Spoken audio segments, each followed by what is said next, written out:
Selamat datang kembali. Hari ini kita akan bahas materi menarik nih, soal Wali Songo. Mereka ini kan tokoh penyebar Islam yang terkenal sekali ya di Jawa, sekitar abad ke-14 gitu. Betul. Fokus kita kali ini, sesuai materi yang ada, itu gimana sih cara mereka menyebarkan ajaran Islam secara damai, terutama di pesisir utara Jawa. Iya, menarik sekali memang kalau kita lihat materi ini. Yang ditekankan kan pendekatannya itu mengajak, bukan memaksa. Ini beda ya dari banyak cerita penyebaran agama lainnya. Beda banget. Kuncinya itu ada di metode mereka yang ternyata sangat beragam dan juga adaptif, disesuaikan banget sama kondisi masyarakat Jawa waktu itu. Nah, mari kita coba bedah ya strategi-strateginya. Oke, siap. Nah, strategi pertama nih yang disebut di materi, itu pendekatannya katanya sangat membumi. Maksudnya gimana tuh? Ada contohnya? Beliau ini kan salah satu wali senior ya di Gresik. Nah, beliau itu nggak langsung ngomongin agama yang berat-berat gitu. Oh ya? Tapi lebih deketin masyarakat lewat pergaulan biasa aja, sehari-hari. Menunjukkan sikap ramah, sopan santun, bahkan sampai ikut bercocok tanam bareng warga. Wah, serius? Ikut bertani? Iya, jadi pendekatannya sangat personal dan praktis.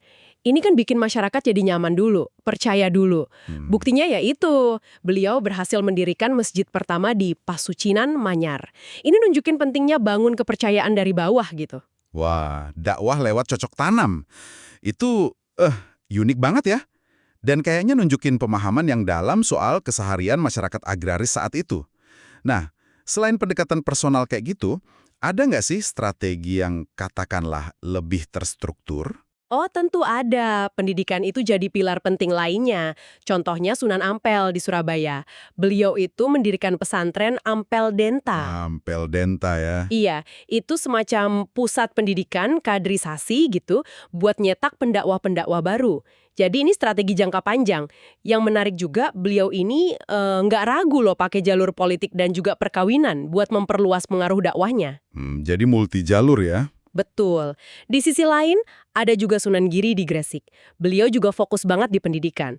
Pesantrennya itu terkenal sampai keluar Jawa loh. Madura, Lombok, Kalimantan, Sulawesi, Maluku. Wah, jauh ya jangkauannya. Iya, bahkan berkembang jadi semacam kekuatan politik sendiri. Namanya Giri Kedaton. Jadi pendidikan itu memang jadi basis yang kuat. Sukses terbesar mereka. Sunan Bonang misalnya, di Tuban. Beliau itu piawai sekali menggunakan kesenian Jawa. Kesenian apa tuh? Beliau pakai wayang dan gamelan, terutama instrumen bonang. Itu kan nama beliau juga diambil dari situ ya. Nah, yang cerdas, lagu-lagu pengiring pertunjukan wayang atau gamelan itu disisipi pesan-pesan Islam. Oh, diselipin gitu ya? Iya, disisipi ajaran tauhid, akhlak, bahkan sampai 2 kalimat syahadat. Jadi ajaran baru itu terasa akrab, nggak asing, dan akhirnya diterima dengan sukarela oleh masyarakat. Cerdas banget kan? Iya, menggunakan medium yang paling dekat sama hati masyarakatnya ya. Menarik sekali. Apa wali yang lain juga kuat nih pakai seni dan tradisi kayak gini? Oh iya, kuat sekali. Sunan Derajat misalnya di Lamongan, selain ngadain pengajian langsung, ngasih fatwa soal masalah sosial, beliau juga diketahui mengakomodasi ritual-ritual adat setempat. Mengakomodasi? Maksudnya? Ya, ritus adat yang udah ada itu nggak langsung diberantas, tapi coba diadaptasi selama nggak nyimpang dari pokok ajaran Islam.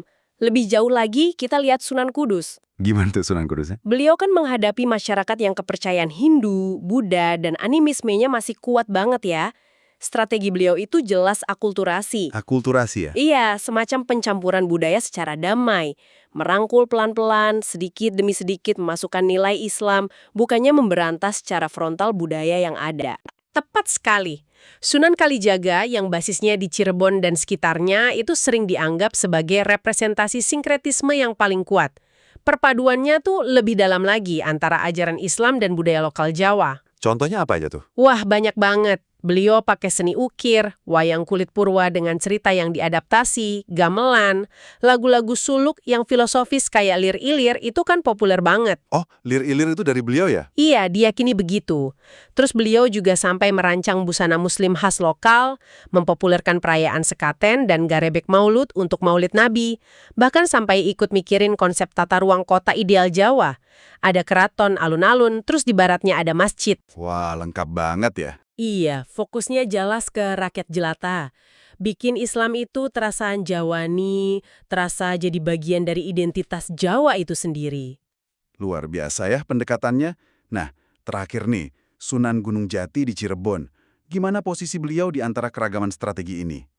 Kalau Sunan Gunung Jati, beliau ini selain pakai pendekatan sosial budaya yang mirip-mirip ya untuk memudahkan penerimaan Islam, beliau juga dikenal sangat lihai dalam memperkuat posisi politik. Politik juga ya? Iya, materi Anda kan nunjukin gimana beliau itu membangun jejaring yang kuat banget dengan tokoh-tokoh berpengaruh di Cirebon sendiri, terus juga di Kesultanan Demak, sampai ke Banten. Ini ngasih semacam backup politik yang kokoh buat upaya dakwahnya, jadi lebih aman dan luas jangkauannya.